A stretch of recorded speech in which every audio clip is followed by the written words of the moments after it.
Bien sûr, pour tous ceux qui souhaiteraient que je vous envoie le PowerPoint, n'hésitez pas à m'envoyer un email. Donc, mon email, je vais vous l'indiquer, c'est vincent.ak@united-racing. Je vais quand même, donc, vous connaissez sur le département de la United Racing, vous avez toute l'équipe de développement donc dirigée par Mme Dekamke et vous avez tous nos contacts qui sont en dessous de nos présentations. Donc, n'hésitez pas à aller sur le site de la Fédération internationale de la United Racing pour justement prendre le contact que je vous indique maintenant. Le mien, c'est vincent.ak@unitedracing.org. Voilà, je vous enverrai directement la présentation une fois que c'est terminé.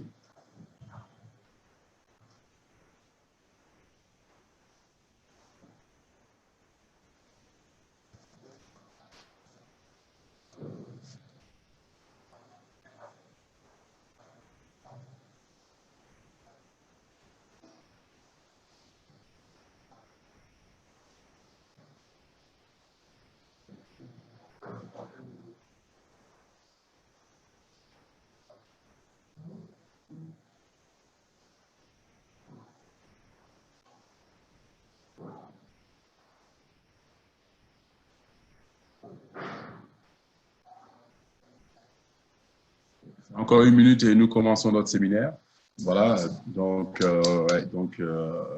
la patience, donc je vous rassure que vous aurez le PowerPoint, ça c'est sûr. Les questions, vous pouvez aussi les poser. N'oubliez pas d'indiquer à chaque fois votre pays d'origine et bien sûr la question suivra juste derrière. Il est aussi important de comprendre que ce séminaire s'adresse d'abord aux entraîneurs de niveau 1, c'est-à-dire aux entraîneurs, nous on appelle dans le jargon francophone les entraîneurs niveau initiateur. Et donc, cela permettra aux jeunes entraîneurs de pouvoir au moins avoir les outils pour pouvoir travailler correctement. Voilà. Et comme nous avons une série de séminaires, nous allons aussi permettre aux entraîneurs niveau 2 et niveau 3 de pouvoir aussi accéder à des conférences que nous mettrons aussi en ligne. Voilà. Donc, bonjour à tous, bonjour à ceux qui nous ont rejoints pour cette formation. Sachez qu'aujourd'hui, le thème qui nous intéresse aujourd'hui, c'est le rôle de l'entraîneur de lutte chez les jeunes. Alors, c'est important parce que le plus souvent, c'est à partir du jeune âge que les enfants gardent ce goût du sport, le goût de la pratique du sport pour pouvoir faire du sport. Donc aujourd'hui, nous allons développer tout ce qui concerne le rôle de l'entraîneur chez les jeunes. Donc, commençons déjà par une première citation, en sachant que on dit souvent qu'un entraîneur aura plus d'impact sur les jeunes en un an que la moyenne des gens dans leur vie. Ce qui est vraiment important. C'est ce que vous, en tant qu'entraîneur, vous allez transmettre sur ces jeunes, ce plaisir, cette passion qui vont faire que ces enfants-là vont avoir l'envie de pouvoir continuer cette discipline, en l'occurrence la lutte. Aujourd'hui, notre séminaire va se dérouler de cette façon. Dans un premier temps, nous allons voir quel est le rôle de l'entraîneur et les principes directeurs, bien sûr, pour ce qui concerne l'entraînement. Et en deuxièmement, nous verrons pourquoi les enfants font du sport et pourquoi est-ce qu'ils abandonnent. Parce que c'est important, pourquoi est-ce qu'un gamin qui arrive à la lutte est très heureux de venir découvrir cette discipline-là et puis un jour il s'en va. Il faudrait trouver les raisons pour lesquelles cela se passe. Ensuite, nous irons voir quelles sont les façons de rendre justement l'environnement très ludique, en tout cas très amusant pour ces gamins-là, pour qu'ils puissent rester, pour ces jeunes, pour qu'ils puissent rester et continuer la lutte. Et bien sûr, nous verrons les différentes étapes de développement des lutteurs et à ces différentes étapes, qu'est-ce qui correspond réellement, les approches pédagogiques que nous pouvons faire à ces différentes étapes de l'âge. Et bien sûr, quelles sont les caractéristiques importantes pour chaque groupe d'âge pour pouvoir justement permettre d'enseigner en toute quiétude et en toute compatibilité. Parce que si on offre des séances qui ne sont pas compatibles à leur âge, je pense que le plus souvent, ils s'en vont. Alors, d'abord, qu'est-ce que l'entraînement ? L'entraînement sportif, comme vous l'avez vu sur le PowerPoint, c'est un processus d'amélioration guidé en vue d'un développement dans le sport à des étapes identifiées du développement de l'athlète. C'est-à-dire que c'est vraiment important qu'à un moment donné, nous donnons réellement la séance qu'il faut à la catégorie d'âge qu'il faut. Alors, dans un premier temps, entraîner, c'est quoi? Entraîner, c'est d'abord faire un plan, l'appliquer, ensuite réviser ce plan à travers un bilan, à travers une partie réflexive, et ensuite ajuster pour pouvoir justement refaire encore un autre plan et appliquer ce plan pour pouvoir continuer. Donc, c'est un processus qui est sans cesse continu, hein. Il n'est pas discontinu. Alors, on dirait dans le jargon que l'entraînement sportif comprend la préparation physique, technico-tactique, morale de l'athlète, à l'aide d'exercices physiques, bien sûr, mais il est fortement associé à ce qu'on appelle la notion sportive, qui apparaît en termes de qualité physique et qu'est-ce que nous allons entraîner réellement et de l'efficacité de l'entraînement. Comment est-ce qu'on va faire en sorte que cet entraînement soit efficace? Et en ce moment précis, il s'agit de voir quels sont les facteurs que nous allons pouvoir entraîner pour pouvoir aller vers justement l'amélioration des différents facteurs. Et cela veut dire que si on cite les facteurs qui sont entraînés, nous avons les facteurs psychologiques, les facteurs technico-tactiques. En ce moment, on parle de l'aspect technique de la lutte, la gestion aussi de l'entraînement, comment je planifie, comment si j'organise l'apprentissage d'un bras à la volée, comment je planifie en sorte qu'en fin de cycle, les enfants sont capables de le faire. Si aussi, en termes de facteurs psychologiques, comment je fais en sorte que l'environnement que je mets en place va intéresser les enfants pour qu'ils puissent continuer à s'entraîner. Bien sûr, le facteur intellectuel, c'est quelle est la capacité aussi à pouvoir comprendre les choses qu'on explique. J'irai encore sur l'autre diapo, nous allons voir maintenant quel est le rôle d'un entraîneur. Quel est le rôle d'un entraîneur? Dans un premier temps, comme on a toujours précisé, la sécurité, c'est vraiment le vecteur directeur qui guide l'activité de l'entraîneur. C'est-à-dire qu'en tant qu'entraîneur, lorsque les jeunes arrivent et qu'ils veulent pratiquer, le premier élément sur lequel l'entraîneur va vraiment jouer un rôle, c'est la sécurité. Depuis la prise en main des enfants, depuis l'accueil même des enfants, comment est-ce que je fais en sorte que ces enfants-là soient en toute sécurité, qu'ils pratiquent et qu'ils repartent chez eux en toute intégrité. Voilà. Ensuite, on parlera de l'environnement. Comment je fais en sorte que cet environnement est un environnement positif? On parlait la dernière fois qu'ils ont suivi le séminaire précédent avec moi. Comment est-ce que je motive les enfants? Comment est-ce que je dynamise mes séances en sorte que les enfants puissent continuer à pratiquer la lutte en étant tout joyeux? Et bien sûr, nous verrons ce qu'est la fondation, les bonnes fondations de la formation du lutteur. Comment est-ce que je fais en sorte que je mets en place des exercices appropriés en termes d'intensité, en termes de volume, et bien sûr, en termes de temps. Parce que les enfants ont un temps limité de concentration et il faut faire en sorte que toute cette panoplie pour la formation soit vraiment adéquate pour les plus jeunes lutteurs. Alors, parlons maintenant du fondement du métier d'entraîneur. Qu'est-ce qui est important? D'abord, en tant qu'entraîneur, vous devez penser à la compétence. Vous devez être compétent, donc sans cesse vous former, faire en sorte que votre formation elle soit sans cesse continue. Parce que le plus souvent, les temps changent, les modes changent, les époques changent. Aujourd'hui, on sait qu'avec les nouvelles technologies, un enfant est capable d'aller voir une technique et venir et demander, coach, comment est-ce qu'on peut faire cette technique? Donc, il faut aussi accepter pour pouvoir avoir une certaine ouverture d'esprit pour accueillir aujourd'hui un nouveau public qui a de nouvelles caractéristiques. Donc, faire en sorte qu'on puisse répondre correctement aux besoins de ces jeunes. Deuxième chose, c'est la conduite personnelle. Vous, en tant qu'entraîneur, vous devez avoir un certain code de conduite. Vous devez faire en sorte que vous devez représenter le métier à travers votre comportement, à travers vos attitudes. Bien sûr, elles doivent être exemplaires parce que sans elles, on redit tout sans cesse que les enfants copient sans cesse l'adulte. Donc, si en tant qu'entraîneur, vous avez un bon comportement, de bonnes attitudes, une bonne façon de parler, une bonne façon de diriger vos séances, d'animer, d'être enthousiaste, complètement faire les choses, ils sont heureux, ils sont enthousiastes, bien sûr, ils vont bien se conduire, c'est tout ça. Bien sûr, il faut aussi apprendre les règles et à respecter les règles, c'est important. Il faut qu'en tant qu'entraîneur aussi montrer que le respect des règles, c'est important, même si on explique aux enfants qu'il faut respecter les règles, nous devons nous-mêmes, dans un premier temps, montrer ces règles-là, le respect de ces règles, et à travers les compétitions, hein, si l'arbitre donne un point, il faut accepter celui qui est sur le tapis, celui qui fait son métier. Donc, ça revient à ce que vient juste après, c'est le respect des arbitres et le respect des collègues entraîneurs. Hein, puisque bien souvent, nous sommes arrivés à des situations de compétition, cela ne peut pas occulter le fait que nous devons respecter nos collègues entraîneurs et respecter surtout l'arbitrage. Les arbitres, c'est important. Nous avons déjà commencé ce travail-là où maintenant nous faisons des formations conjointes entre les arbitres et les entraîneurs. Et ça se passe très bien. Alors, prochain diapo, nous allons aller voir le sport chez les jeunes. Oui, le sport chez les jeunes, dans un premier temps, il est important que nous rappelons que les jeunes n'ont pas les mêmes attitudes par rapport à la pratique sportive. Que savons-nous réellement de la participation des enfants? Pourquoi les enfants feraient le sport est-il important pour les enfants et surtout la lutte? Pourquoi?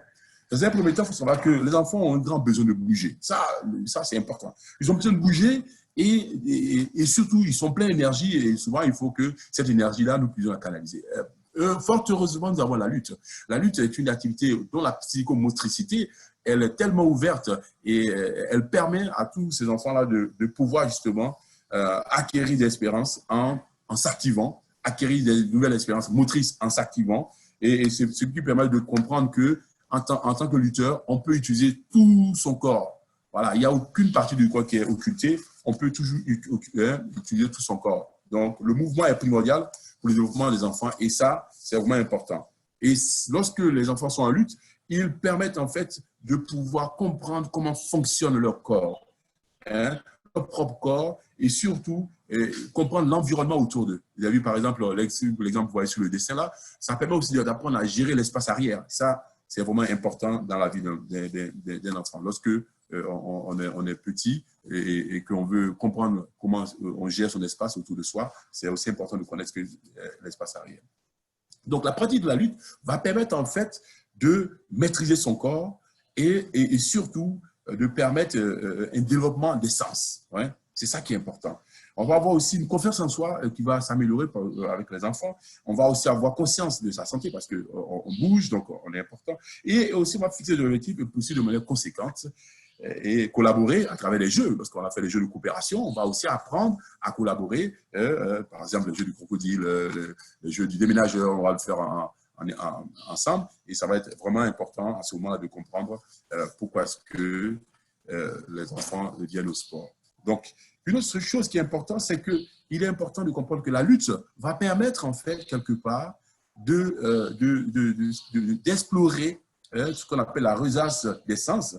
Donc, la rosace des sens, c'est-à-dire que les enfants vont comprendre comment se sentir bien, être en bonne santé, découvrir, apprendre, ils vont créer, ils vont s'exprimer, ils vont s'entraîner, ils vont accomplir des performances. Donc, à travers le jeu, ils vont travailler le jeu, on va mettre des défis et puis ils vont rivaliser. Et aussi, par cette notion, on va leur dire aussi, il faut apprendre à faire la différence entre lutter contre et lutter avec. En lutte, on lutte avec. On lutte avec un opposant, un adversaire. Voyez. Donc, on apprend justement dans cette espèce de coopération, de cette espèce de duel à coopérer, à lutter avec l'autre et surtout, on ne lutte pas contre. Voilà. Nous allons aller maintenant aussi pour conclure que la lutte, c'est aussi un moment qui va permettre aux jeunes de pouvoir garder une bonne santé. Hein. C'est pour ça qu'il est important qu'ils fassent de la lutte. On va stimuler l'appareil moteur, on va stimuler l'appareil cardiaque, ça va éviter aussi le surpoids. Hein, ça, c'est important. Hein. Le côté dépendance va aussi être diminué et on va aussi voir une espèce d'intégration au niveau social. Mais on va développer ça un peu plus tard.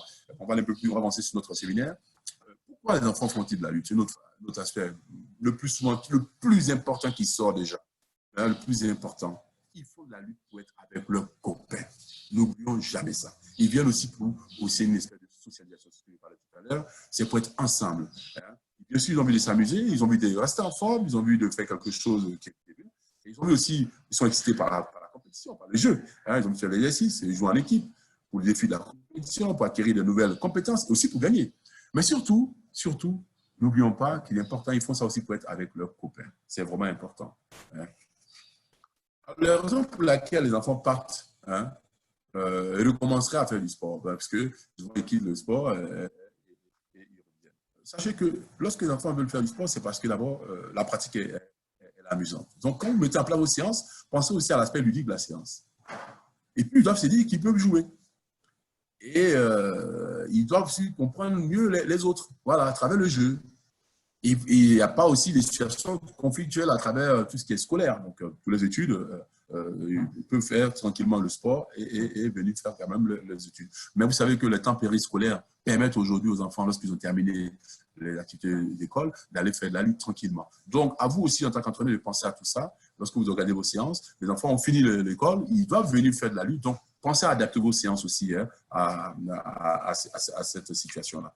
Donc, les enfants aussi reviennent parce qu'ils sont contents par rapport à l'entraîneur qui était les bons meilleurs enseignants. Hein, et voilà, et donc ils sont contents et ils disent ah, mon entraîneur était bon, donc je reviens, j'ai envie de continuer. Et voilà, c'est quoi, je continue la vie. Et puis, bien sûr, s'il y a des situations conflictuelles au niveau social, ben, ils ne pourront pas continuer. Donc, s'il n'y a aucun conflit social avec la société, ben, c'est-à-dire que si les parents sont d'accord, si il n'y a pas de contrainte familiale par rapport au travail, ce que les parents peuvent déposer, hein, ben, ils iront facilement faire de la lutte. Alors, comment les entraîneurs peuvent-ils rendre l'environnement amusant, on va dire attrayant pour les enfants? D'abord, en tant qu'entraîneur, votre attitude doit être contagieuse. Vous devez déjà, dans la mise en place de vos séances, penser déjà à l'aspect ludique. Donc, vous aussi, vous-même devez sentir ce plaisir de transmettre, hein, être enthousiaste à l'idée de transmettre. Et ça se voit dans vos gestes, dans vos attitudes. Ça devait se voir, ça doit se voir. Et cela permet aux enfants de capter cet enthousiasme et de pratiquer en toute gaieté.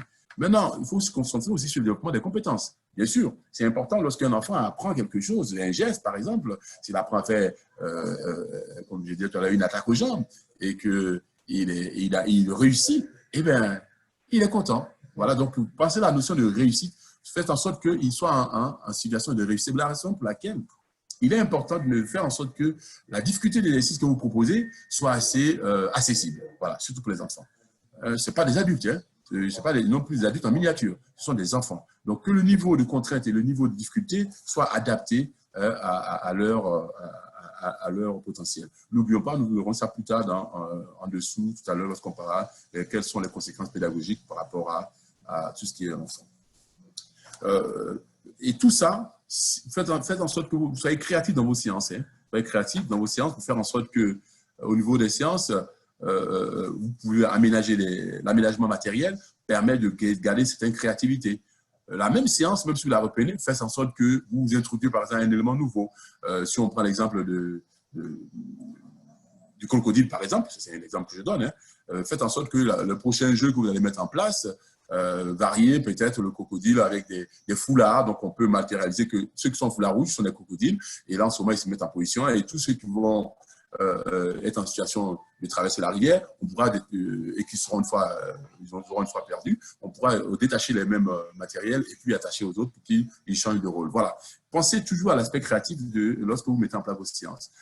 Et aussi, soyez aussi dans le fait que vous devez apprendre aux enfants à construire quelque chose. Gagner, c'est bien, mais il n'y a pas que gagner. Il y a aussi apprendre à évoluer, à s'améliorer. Ça, c'est important lorsque vous mettez en place vos séances, de faire en sorte que les enfants voient qu'ils progressent.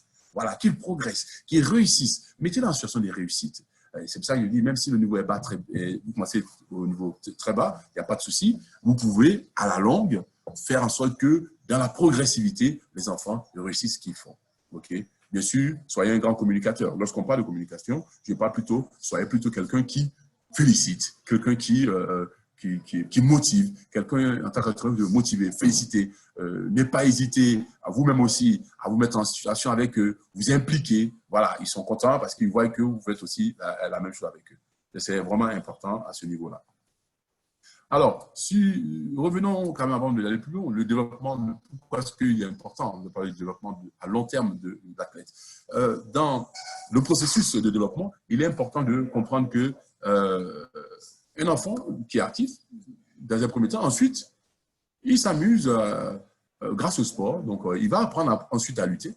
Et nous allons faire par la suite l'entraînement organisé et on va s'entraîner à la compétition, à la performance. Et tout cela va permettre en sorte que dans la progression de l'évolution de l'enfant, de l'âge d'enfance jusqu'à l'âge adulte, il y a une progressivité dans l'entrée de l'activité lutte. Voilà, ce qui fait qu'on commencera plutôt par des formes jouées, hein, par des jeux, pour progressivement, lorsque l'enfant va atteindre l'adolescence et ensuite aller vers l'âge adulte, vous parlez de performance. Donc, c'est la progressivité de l'entraînement qui est important à ce niveau-là. Ensuite, bien sûr, on reprend les facteurs que je viens de dire tout à l'heure. Sachez que les enfants actifs, ça commence déjà de 0 à 6 ans, ils ont envie de bouger, ils sont toujours en recherche d'activité. Et là, à ce moment-là, il faut être prêt. Il faut être prêt pour pouvoir accepter en sorte que les enfants puissent bouger, faire beaucoup d'activités, parce qu'il y a beaucoup d'entre eux qui disent « Ah, mais il est turbulent ». C'est à vous de mettre en place justement ces séances, c'est à vous de mettre en place la situation pédagogique qui correspond justement à ces enfants-là pour les canaliser. Ensuite, les règles, on parlait des règles tout à l'heure, c'est à vous de leur montrer que justement, en respectant les règles, progressivement, vous allez apprendre à canaliser ces énergies-là pour qu'ils aillent dans le bon sens. Ensuite, grâce au sport, les enfants apprennent bien sûr. Et de l'âge de 6 à 9 ans, ils vont apprendre. Ensuite, ils vont apprendre à s'entraîner.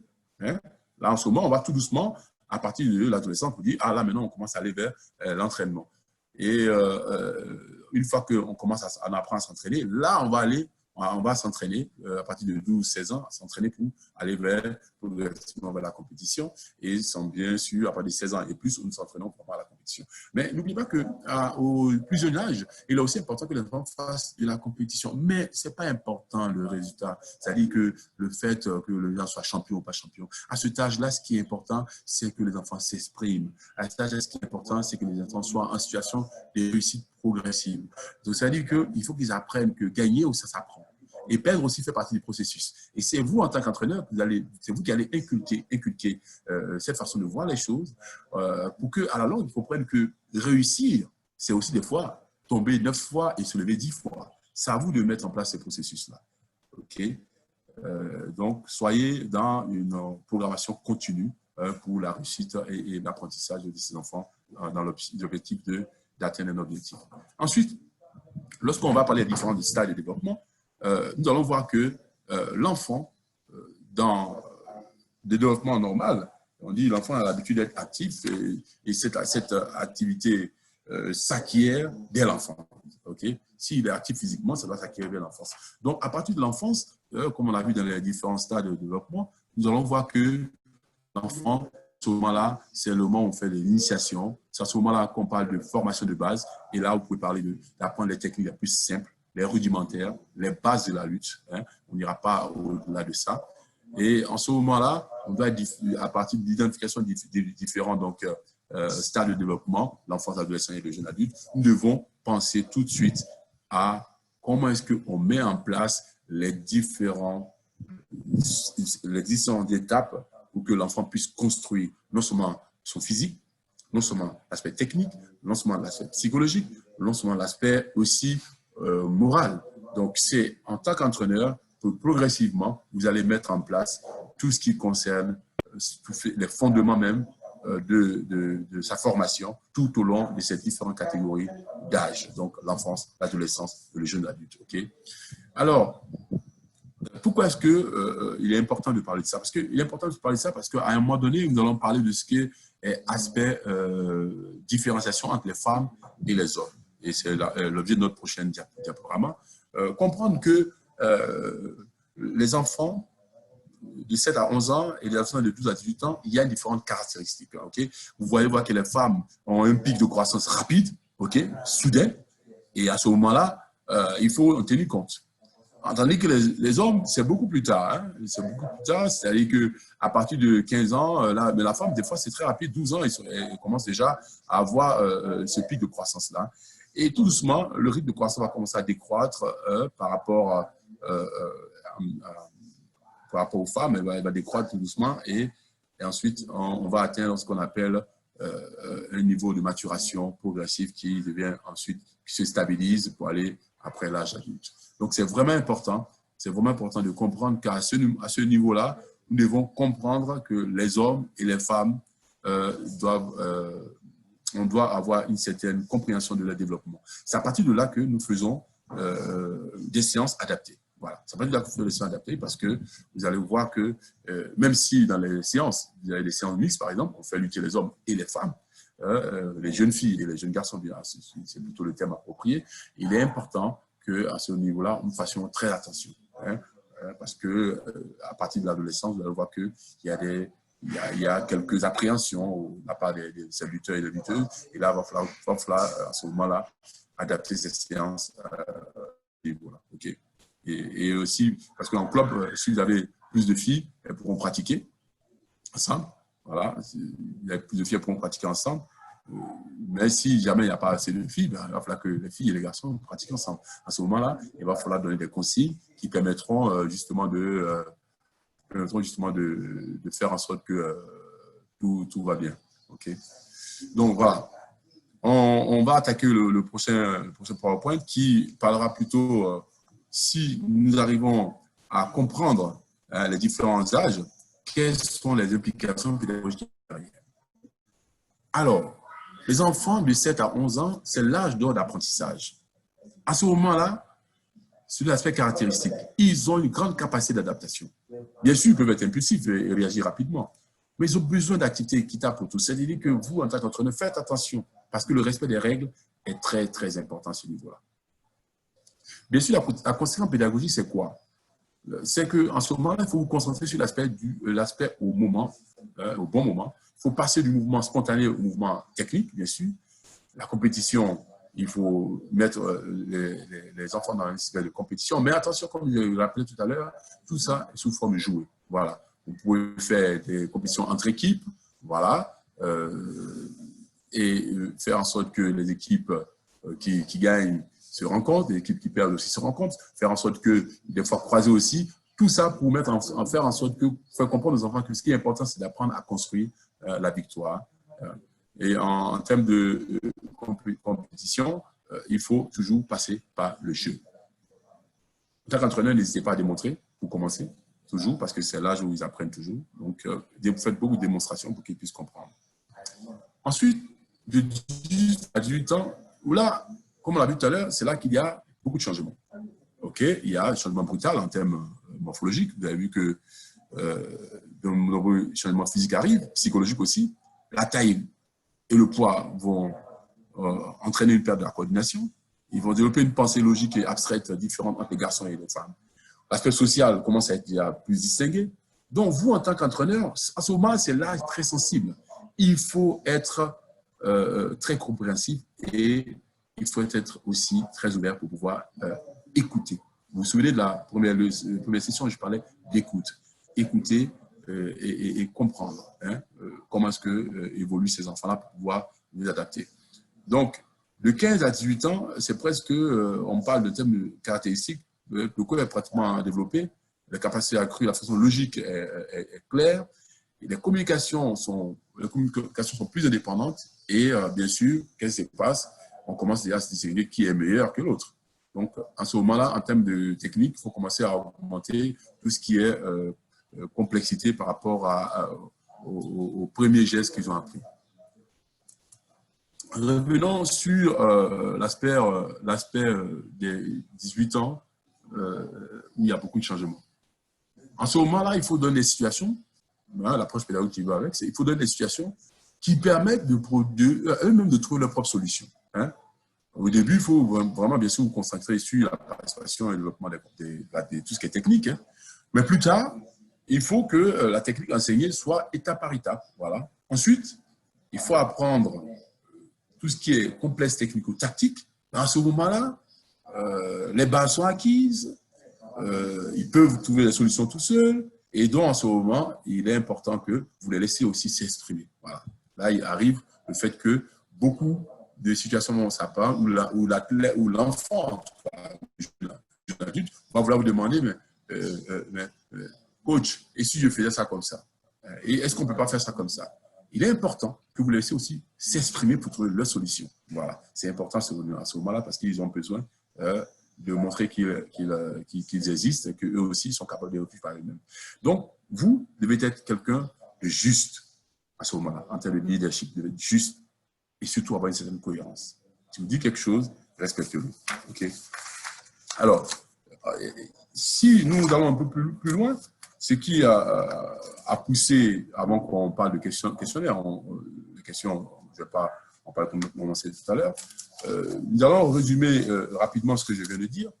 Dans un premier temps, nous allons reparler, si on va parler le rôle d'entraîneur pour la sécurité, l'environnement positif et le développement des compétences. Ce qui est important, c'est que vous, en tant qu'entraîneur, vous devez être compétent pour faire en sorte que les enfants aient envie de faire du sport, qu'ils aient envie de se faire plaisir, surtout au niveau de faire de la lutte, qu'ils fassent en sorte qu'ils puissent rester en bonne santé et qu'ils gardent la notion de sécurité et sur la notion de plaisir, que vous voyez des rires avec eux, qu'ils soient motivés, qu'ils aient confiance en eux et faire en sorte que ils réussissent aussi souvent à travers des exercices moins compliqués et moins durs pour eux, pour qu'ils soient heureux de le faire. Alors ensuite, aussi, c'est important que tous les enfants pratiquent avec enthousiasme et des trucs variés. OK? Voilà, si nous avons su l'aspect en termes de compétences en tant qu'entraîneur, vous, en tant qu'entraîneur, il est important que vous donniez l'exemple. Voilà, de bonne conduite surtout, et que vous respectez les règles, que vous respectez les autres. Et vous devez garder aussi un environnement positif, amusant, à travers votre enthousiasme, à travers votre plaisir de montrer que vous, en tant qu'entraîneur, vous êtes là aussi pour participer à leur bien-être. Voilà. Donc, en tant que lutteur, ils doivent être contents de venir voir, venir faire la lutte. Ils disent, ah, demain matin, nous allons venir, nous allons continuer parce que notre entraîneur est vraiment cool, quoi. Ensuite, les entraîneurs, vous devez être capable d'identifier les différentes étapes de développement du lutteur. Voilà. Depuis l'enfance jusqu'à la jeune adulte. C'est important. Et surtout de voir les implications pédagogiques qui vont avec. Parce qu'à partir de ces implications pédagogiques, vous pouvez facilement adapter vos séances par rapport aux caractéristiques de ces enfants. Donc, ça, c'est vraiment important. La dernière étape, bien sûr, vous devez aussi, en tant qu'entraîneur, comprendre les groupes d'âge que vous encadrez et surtout les meilleures méthodes pour les encadrer. Voilà. En résumé, tout ce que je dis là se retrouve dans ce que je viens de dire à travers ces 4 notions. Et je finirai en disant que tous les enfants ont besoin, d'un peu d'aide, d'un peu d'espoir et de quelqu'un en qui ils croient. C'était ce que disait Magic Johnson. Et en même temps, on en a fait une autre, cette citation, pour faire en sorte que vous, en tant qu'entraîneur, vous soyez, on va dire, celui qui met même le feu dans cette passion. Voilà, celui qui fait en sorte que les enfants aient toujours envie de venir pratiquer de la lutte. Vous êtes le moteur de la passion et de l'enthousiasme des enfants. Merci encore. Merci de m'avoir suivi. Je suis disponible pour vos questions. N'hésitez pas, comme j'ai dit tout à l'heure à l'entrée, n'hésitez pas à mettre le pays dont vous êtes originaire et ensuite votre question. Je suis disponible. Merci. Alors, les questions commencent. Alors, merci bien d'avoir rafraîchi certaines notions importantes du rôle d'entraîneur. Merci. Bien sûr, je reviens. Cadet, vous pourrez recevoir le PowerPoint, il n'y a aucun souci. Donc, les questions, j'attends vos questions. Hein. Voilà.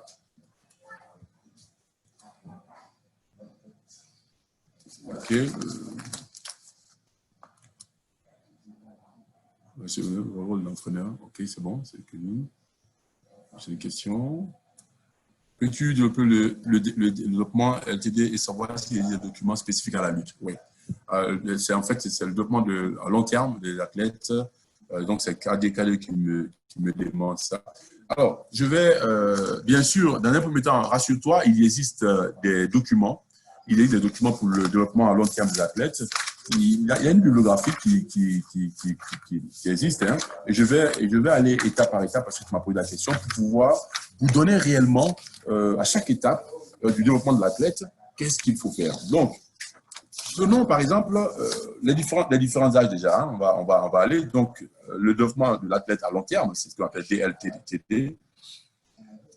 DLTA, pardon. Les garçons, les filles, c'est de 0 à 6 ans, dans un premier temps. Okay? En ce moment, de 0 à 6 ans, tout ce qui est, on parlera de l'enfant actif. Donc, il faudra qu'on fasse que cet enfant soit actif. Et pour la lutte, vous connaissez bien ce qu'on appelle les jeux de lutte. On peut mettre facilement les enfants depuis l'aspect coopération jusqu'à l'aspect des jeux de chenilles ou des trucs individuels. Okay? Ensuite, ce qui est important, c'est de connaître vraiment les caractéristiques par rapport à cet âge-là pour pouvoir adapter vos séances. Donc, prenons un enfant actif. Sur l'aspect physique, il y a l'expression active et la sécurité est très importante. L'aspect technique, on voit que l'acquisition d'habilités sportives de base est importante à ce moment-là. Il faut faire en sorte que s'arrêter, se déplacer, voilà, ça voit important ce niveau-là. Tactique, donc il faut des jeux spontanés, sans restriction, hein, pas mal de jeux. Donc, simulation de la curiosité, faire en sorte qu'ils soient incités à être actifs. Voilà, donc à travers les jeux comme je parlais des petits trucs de compétition, hein, le jeu de la chenille, ou le loup et le renard, plein de choses, la queue du diable par exemple, ça permet à ces enfants de jouer en restant vraiment que des formes de jouer en luttant même sans s'en rendre compte. Voilà, moi j'appelle ça des formes de jeu de lutte cachée. Ensuite, on va aller sur la deuxième partie qui concerne 6-9 ans en termes de... donc on s'amuse plutôt grâce au sport à cet âge-là, 6-9 ans. Et là, en ce moment-là, parce qu'on voit un développement physique général, tout ça, technique, il faut penser toujours à développer des activités, des habiletés techniques de lutte de base, toujours. Déplacer, esquiver, se déplacer en rond, déplacer en arrière, en avant, défendre au sol, voilà, et puis, au niveau du sol, déplacement quadriplégique. Tous ces déplacements-là, on fait en sorte que progressivement, on va continuer à progresser pour que l'enfant puisse s'adapter à cet âge de 6-9 ans. Ensuite, on va parler des premières techniques de lui. Vous vous souvenez des premières techniques de lui? Ce sont souvent comment je fais tomber l'autre. Donc, les attaques aux jambes. Déjà, on a appris derrière les chutes. Hein, les chutes, c'est important par rapport à l'aspect sécuritaire. Et ensuite, nous allons aller sur ce qui est compétition. Mais en compétition, sous forme jouée. Voilà. Vous vous souvenez qu'à cet âge aussi, lorsqu'on fait les compétitions, les médailles même sont les mêmes couleurs. Voilà. On fait en sorte qu'il y a un premier, deuxième, troisième, on les fait compétir par 4, mais les médailles sont de même couleur. Voilà. L'important, c'est qu'ils luttent et qu'ils s'amusent. Voilà. Et ensuite, sur l'âge de 10-12 ans, en ce moment-là, on va passer par comment obtenir un avantage et on va parler des règlements de base de lutte. Là, on commence à rentrer vraiment 10-12 ans. Là, il y a beaucoup qui ont commencé les formes de lutte jeunes un peu avant et en phase de base de lutte à ce moment-là. Et plus tard, à partir de 10-12 ans, on apprend à lutter à ce moment-là. Là, on rentre vraiment dans l'aspect de lutte. On apprend à lutter pour progressivement, à partir de 12-16 ans, on va apprendre les principes de la tactique, les aspects technico-tactiques, complexes technico-tactiques. On va savoir c'est quoi, on va bien l'expliquer, c'est quoi une technique, la réaction, pouvoir entraîner l'opportunité, et puis ensuite à mettre en place une technique de lutte ou une finale. Ça, c'est l'aspect technique.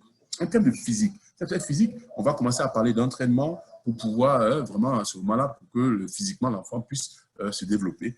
Parce que naturellement, déjà dans le développement de l'enfance, il est en train de se développer. Hein. Donc, nous, avec le sport, cela va permettre d'améliorer ce développement-là. Ensuite, on ira sur, bien sûr, 17 ans et 20 ans, là, en ce moment, on est dans la compétition. Vous voyez? Donc, c'est ça, le développement de l'athlète à long terme. C'est-à-dire que vous, en tant qu'entraîneur, vous devez connaître tout ce processus-là et ça va vous aider lorsque tout jeune, vous commencez déjà à mettre en place les séances pour les enfants. C'est ça la clé de la réussite. C'est-à-dire faire en sorte que moi, en tant qu'entraîneur, initiateur, lorsque je mets en place les séances, je dis attention, à long terme, il y a un développement qui est prévu à long terme. Donc, il n'y a rien qui est pressé. Nous avons le temps de bâtir cet enfant-là depuis l'âge d'enfance jusqu'à l'adolescent et jusqu'au jeune adulte. Donc, prenez cette philosophie-là qui vous permettra de faire en sorte que vos enfants soient formés progressivement. Voilà, c'est important. C'est ce que je voulais expliquer sur le long terme. Ensuite, bien sûr, il existe des documents. Je vous donnerai la bibliographie. Un exemple pour la bibliographie, je pense que c'est le Canada. Voilà, vous pouvez aller sur le Canada. Le développement à long terme qui a été fait par le Canada. Donc, et même en lutte, il y a des exemples qui existent. Hein. En lutte, vous pouvez aller voir sur la bibliographie le développement de l'enfant à long terme. Hein. C'est important.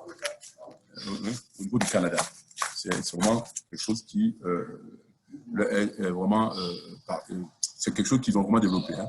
Alors, les documents, si vous m'envoyez vos mails, je pourrais même vous envoyer quelques bibliographies à ce niveau-là, il n'y a aucun souci.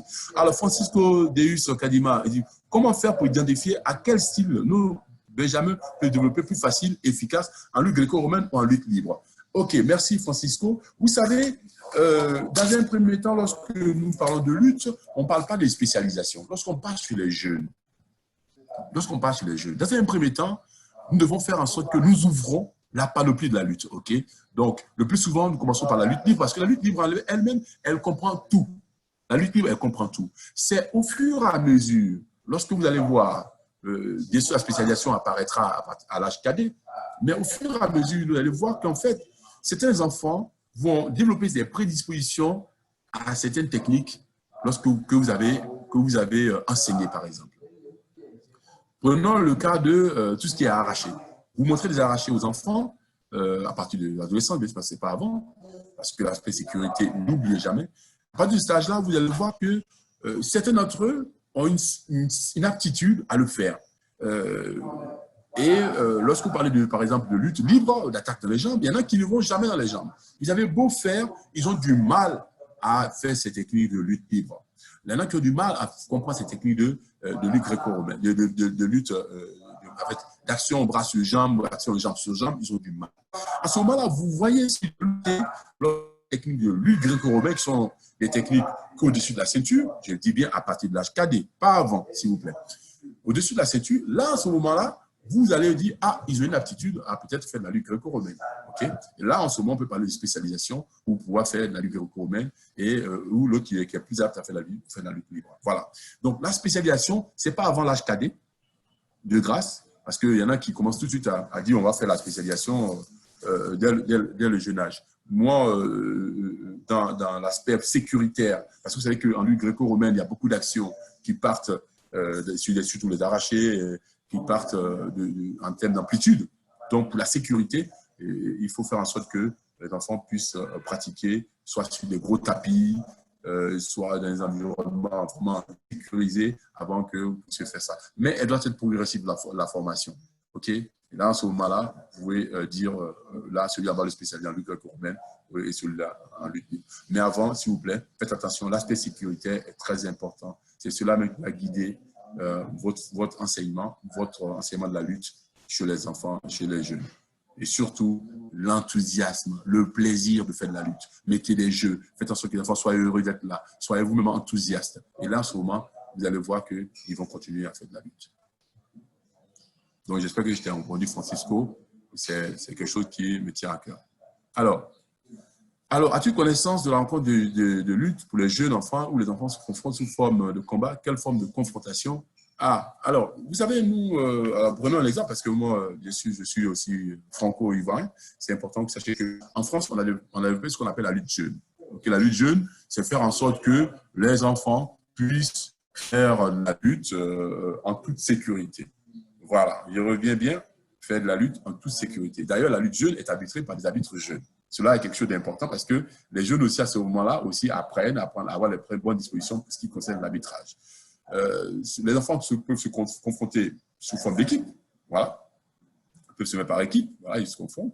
Ensuite, je l'ai dit, hein, c'est vous, en tant qu'entraîneur, de faire en sorte que lorsqu'il y a des rencontres de lutte, vous dites, attention, ce qui est important ici aujourd'hui, c'est d'apprendre la victoire. La victoire en elle-même n'est pas la finalité. Bon, les différentes de confrontation, que tu parles, les confrontations, ben, elles sont directes. Hein. Mais le plus important, c'est la sécurité. Et on a des règlements adaptés. Voilà, c'est des règlements de lutte jeune. Okay? C'est particulier. Donc, il y a un règlement adapté pour les jeunes. Donc, ce règlement-là, si vous avez besoin de ça, je peux l'envoyer. Mais sachez que ce n'est pas universel. C'est quelque chose qui a été développé par la Fédération française. Et elle se passe très bien. Donc, je pense que dans certains pays, la lutte jeune aussi se passe sous différentes formes. Je pense qu'aux États-Unis aussi. Voilà. Maintenant, sachant que je reviens sur cet aspect-là, même le règlement qui a été fait dans une optique de sécurité. Sécurité. Sécurisons nos enfants. Nous pratiquons dans une optique de plaisir, d'enthousiasme et surtout, nous gardons la sécurité comme vecteur directeur de notre pratique de la lutte. Voilà.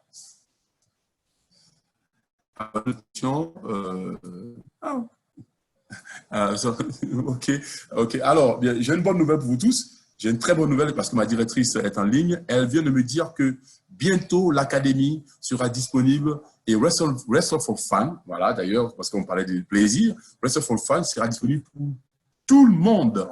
Tout le monde. Donc, c'est une très bonne nouvelle. Merci encore pour cette bonne nouvelle. Donc, je pense que... et en plus, elle sera disponible dans toutes les langues. Donc, voilà. Vous serez les francophones, vous serez les plus heureux. Vous qui suivez aujourd'hui ce séminaire-là, vous serez les plus heureux pour pouvoir aller sur l'académie et surtout faire Wrestle for Fun. Donc, pour le plaisir. Voilà. Merci encore.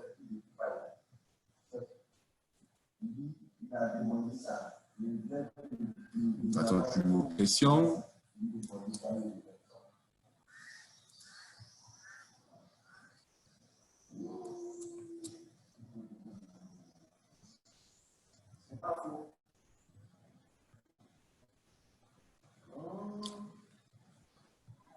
Je pense qu'une autre question, bon, qui est la prochaine question, c'est peux-tu nous écrire à l'écran ton mail, s'il te plaît? Bon, ok, mon mail, je vais essayer de l'écrire à l'écran. Je vais prendre un diaporama, attention. Alors, tu as quitté le mode cliché. On va revenir ici. On va revenir ça. OK, mon email là, attention, je vais prendre un truc beaucoup plus grand, une feuille, comme ça vous allez voir mon email. Alors, mon email, là, je reprends, c'est Vincent, OK, point, avec minuscule, hein, parce que là, il est parti à K, arrobase, United World Wrestling.org. Alors, comme je vous ai dit aussi à l'entrée, hein, donc voilà, c'est un petit V. Vous entrez aussi, vous pouvez aller sur le site de la United Wrestling, dans la rubrique développement, OK, département de développement, vous verrez le département qui est bien sûr dirigé par Madame Dekaniamke, qui vient de nous dire que l'académie est prête. Vous allez voir que sur la partie rubrique développement, vous allez avoir tous les contacts de l'équipe de développement et vous verrez aussi mon contact là-bas. Donc, n'hésitez pas à aller sur cette partie développement parce que aussi, il y a un ensemble de programmes qui vous concernent, les formations de ça qui sont en ligne. Vous, en tant qu'entraîneur, n'hésitez pas à aller aussi voir aussi les formations qu'ils font ailleurs. Hein. C'est aussi important. Et l'académie, maintenant, qui sera quelque chose qui sera lancé et tout le monde pourra avoir accès. Donc, voilà c'est mon email qui est là. Et j'espère qu'il est un peu grand, sinon je vais là encore plus grand pour que vous puissiez, le voir correctement. Voilà, je pense que c'est assez grand comme ça. OK. Alors, d'autres questions? J'espère que vous avez écrit.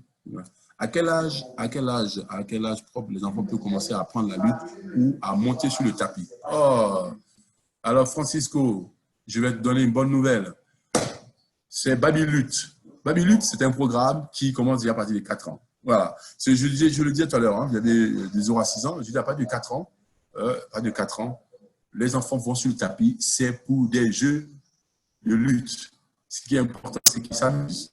Et donc, nous avons plein de jeux de lutte. Vous avez sur Wrestle for Fun aussi, sur l'académie. Il y a plein de jeux de lutte que vous pourrez proposer à tous les enfants. Ça va même de la roulade jusqu'à la chenille. Tu allais parler de crocodile, le lionceau, le renard, le chasseur. Des jeux de lutte qui permettent aux enfants de s'exprimer. Donc, l'âge, à partir de 4 ans, vous pouvez déjà mettre vos enfants à la lutte. Et c'est vraiment important. Mais respectez surtout l'aspect sécurité et que les enfants prennent plaisir. Voilà. J'espère que j'ai été clair, Francisco. Francisco est déjà du quel pays déjà? Angola. Oui. N'hésitez pas à me mettre vos pays. Hein, parce que comme ça, au moins, voilà, Angola. Merci, Francisco. De l'Angola. Hein. Donc, n'hésitez pas à me mettre vos pays et comme ça, je pourrais facilement vous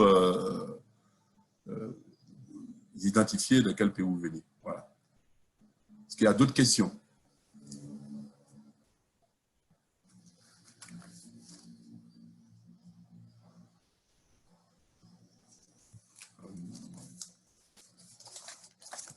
Nous avons, normalement, nous allons attendre encore une petite minute encore pour voir ceux qui ont des questions. Toute la biographie et United Wrestling Academy aussi sera en ligne, donc vous pourrez aller facilement visiter notre académie. Ce serait quelque chose de formidable pour vous et continuer à construire tout ce qui est lutte pour les enfants. Parce qu'il y a un enjeu éducatif par rapport à la lutte pour les enfants. Okay.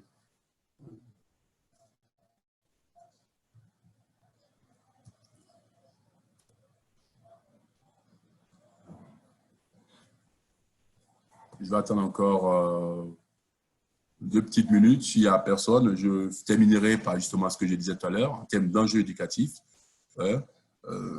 Comprendre que la lutte est un sport complet. Voilà. La lutte est un sport complet. Il sollicite tous les groupes musculaires, les types de contraction. C'est un sport qui permet aussi un développement organique et foncier, qui permet en sorte que le corps se développe, le système cardiovasculaire, le cœur aussi se développe bien. Ça construit vraiment à la construction d'un équilibre par rapport au sol et à l'adversaire. Donc ça, c'est vraiment important pour les enfants aussi. La gestion aussi de l'espace, l'espace arrière, comme on l'a vu tout à l'heure. Et la lutte va permettre aussi de développer ce qu'on appelle les capacités perceptives et décisionnelles. Ils vont prendre des décisions, parce que entre l'opposition qui entraîne un déplacement nécessaire, une prise de traitement d'information, à travers ce que je vois, comment je fais, et aussi la lutte va permettre de contrôler l'agressivité. Ça, c'est vraiment important. C'est vraiment important qu'à cet âge-là, on va forcément, grâce à la pratique de la lutte, canaliser tout ce qui est aspect agressif. Et la lutte va permettre en fait de développer un être social qui communique. Alors, à travers les jeux de lutte, les enfants vont pouvoir communiquer entre eux et puis se toucher, aller au contact. C'est vraiment important dans ce monde de plus en plus. Nous sommes par rapport à la distance, il y a moins de contact. Donc, c'est vraiment un lien social qui se crée à travers la lutte, à partir de la lutte. Et bien sûr, la transmission d'une culture. Voilà. Donc, chez les jeunes, en leur parlant de l'histoire de la lutte, en leur parlant des grands champions, on va continuer à développer cet éveil, cette curiosité par rapport à la culture, par rapport à notre histoire de la lutte. Et ça, c'est vraiment important. Et bien sûr, après cette transmission de la culture, on peut terminer que la lutte permet un développement de la personnalité à travers l'épanouissement. C'est pour ça qu'il est important que vos séances soient des séances ludiques, des séances qui donnent l'envie de revenir. En tant qu'entraîneur, vous devez avoir ça comme philosophie, faire des séances dynamiques, ludiques, amusantes, attrayantes, que les gens puissent venir encore et encore. Alors, voilà, bien sûr, comme Francisco de l'Angola, pourquoi pas unifier les noms de prises comme autres sports, quand en lutte, chaque langue utilise la traduction de mouvements dans leur langue, pour les athlètes, cela peut être difficulté d'apprendre via Internet. OK. Francisco, bien sûr, je partage ce point de vue. Si nous avions, je pense que le président Lalovic, en mettant en place la United Wrestling, a déjà fait un grand effort. N'oublions pas que nous avons, je ne sais pas combien de styles de lutte dans le monde. Okay? Donc, en unifiant nos différents styles à travers la lutte olympique, déjà, nous avons déjà fait un effort, nous avons déjà fait un pas. Et bien sûr, la terminologie, c'est une question de langue.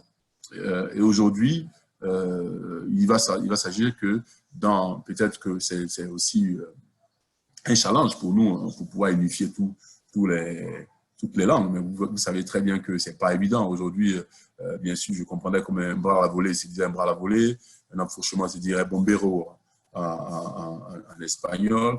Bon, tout ça, c'est que, effectivement, cela est pour question d'unification, ce n'est pas évident. Mais n'oublions pas que dans chaque pays, donc les 4 langues qui ont été choisies, donc l'anglais, le français, l'espagnol et le russe, voilà, aujourd'hui, ce sont les 4 langues qui nous permettent de pouvoir travailler tranquillement, en toute quiétude. Il n'est pas occulté, il n'est pas omis qu'un jour, on ait quelque chose qui puisse unir tout le monde. Mais pour l'instant, c'est comme ça et nous faisons avec. Nous pouvons aussi travailler à faire en sorte que... Mais les techniques de lutte sont les mêmes. Hein. Je pense que les techniques de lutte nous unifient, tous, parce que l'attaque aux jambes reste attaque aux jambes, même si le nom est différent. Mais les techniques de lutte restent les mêmes. Donc, Francisco, c'est aussi un challenge. Ah, Francisco Bourges, quelles sont les règles d'or d'un entraîneur envers son lutteur? Les règles d'or. Alors, moi, d'abord, on avait parlé de la règle d'or d'abord de la lutte. Avant de parler de la règle d'or de l'entraîneur avec son lutteur. La règle d'or de la lutte. Je rappelle sans cesse aux entraîneurs d'apprendre cette règle d'or à tous les entraîneurs, à tous les athlètes et eux-mêmes aussi de l'appliquer. La règle d'or, ne pas faire mal, ne pas se laisser faire mal et ne pas se faire mal. Ça, c'est vraiment important. Lorsque vous commencez une séance, lorsque vous commencez à entraîner les jeunes, il est important qu'ils intègrent cette règle d'or. Et bien sûr, vous, en tant qu'entraîneur, il est important que vous respectez vos athlètes. Il est important que vous respectez votre environnement, le travail. Je parlais de code de conduite tout à l'heure. Vous devez être exemplaire. La règle d'or, déjà, pour un entraîneur envers son athlète, c'est d'être exemplaire, d'être un bon communicateur, okay? D'apprendre à respecter son athlète, à parler correctement à son athlète et surtout à écouter aussi. Ceux qui ont fait le séminaire précédent, l'écoute est très importante parce que plus on écoute, mieux on apprend à connaître ses lutteurs et mieux on les connaît, mieux on peut les entraîner et en tout cas les former. Voilà. Donc c'est vraiment important, Francisco, de penser à ça. Ah, Ravel de Madagascar, le président lui-même. Bonjour et merci pour cette conférence, très cher ami. Aussi. Juste une petite question. Entre la qualité d'un entraîneur, je vois que vous partagez psychologie, la question de la qualité d'un entraîneur et un coach. Je ne sais pas de quoi je vais parler réellement, mais je vais essayer de reprendre. Si je n'ai pas répondu, tu peux reposer la question. Je vois que tu nous partages un peu aussi la place de la psychologie. Alors, tu parlais de l'aspect psychologie. Chez les jeunes lutteurs, tout à l'heure, je parlais de tout ce qui concerne le développement des jeunes lutteurs. Mais la psychologie est simple et je peux le résumer en une seule phrase. Le bien-être. Le bien-être. Les enfants doivent bien se sentir avec vous. Les jeunes lutteurs doivent se sentir avec vous. Et même, quand même on est devenu un entraîneur, un lutteur, on va dire senior et expérimenté, on doit bien se sentir avec son entraîneur. Donc le bien-être, l'aspect psychologique, c'est d'abord être bien. Voilà. Beaucoup d'entraîneurs, c'est ce que je dis la dernière fois, beaucoup d'entraîneurs doivent penser à cette partie-là. Si mes athlètes se sentent bien, en ce moment-là, la performance viendra tout seul. En tant qu'entraîneur, si je ne m'occupe pas de mon athlète en tant que personne, en ce moment-là, j'ai pratiquement tout oublié, j'ai tout faux derrière sur la ligne. S'il ne se sent pas bien, comment est-ce que je vais lui proposer des choses? Des séances d'entraînement? Comment je vais lui proposer d'apprendre des choses? Comment je vais lui proposer de développer les physiques? Il doit être bien. Le bien-être doit guider votre métier d'entraîneur. C'est pour ça que le code de conduite d'un entraîneur, de faire en sorte qu'il doit respecter ses athlètes. Donc, apprendre à les connaître. Et apprendre à les connaître aussi suppose que lui doit se faire en sorte que les athlètes se sentent bien. Voilà. N'oubliez pas ce mot que je dis, le bien-être. Ils doivent être bien. On parle de souvent relation entraîneur-entraîné avec différents thèmes, mais je reviens simplement avec un thème très simple chez les jeunes. Et faites en sorte que l'enfant se sente bien. Et cela, vous savez, comment on sait qu'un enfant se sent bien? À travers le rire, à travers le jeu, à travers le sourire. Il est content. C'est ça. C'est ce qui est important de voir ça sur le visage. Les visages qui s'illuminent. Voilà. Hein? Quand un enfant pleure, c'est pas bien, vous savez bien. Il faut des fois le consoler. Donc, votre boulot, votre rôle en tant qu'entraîneur, c'est aussi faire en sorte que les enfants soient vraiment bien. OK? N'oubliez jamais ça, le bien-être. Donc, pour parler de l'aspect psychologique, hein, bien sûr, on parle de niveau 1, donc on n'ira pas trop dans les histoires de gestion du stress, tout ça, c'est des choses un peu compliquées. Je parle d'un mot simple, que les jeunes lutteurs qui pratiquent la lutte se sentent bien avec vous, qu'ils soient heureux, qu'ils soient en joie de venir avec vous. Mettez même l'ambiance, créez des chansons. Voilà, c'est à vous de soyez créatifs, comme j'ai dit durant le séminaire. Soyez créatifs. Okay? C'est important.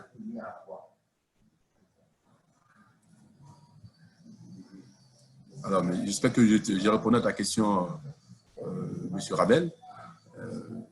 Nous sommes bientôt à encore quelques minutes de la fin de notre séminaire. Je suis toujours disponible pour répondre à vos questions. Et puis, s'il n'y a pas de questions, je terminerai par la conclusion que j'étais en train de faire tout à l'heure. Et d'ailleurs, Rabel a posé la question.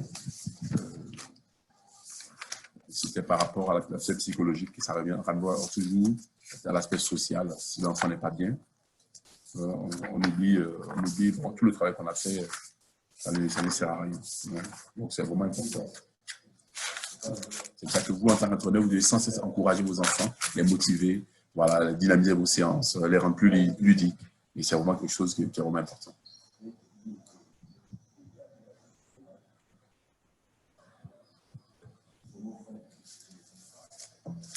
OK. Bon, je vois qu'il n'y a pas de questions, il n'y a plus de questions. Donc, s'il n'y a plus de questions, une dernière question. Hugues Kokama qui me dit merci pour la connaissance. Sachez que tout cela sera disponible sur notre académie, la United Wrestling Academy, et vous pourrez toujours aller revoir nos formations et aussi participer à plein de formations que nous allons mettre en ligne.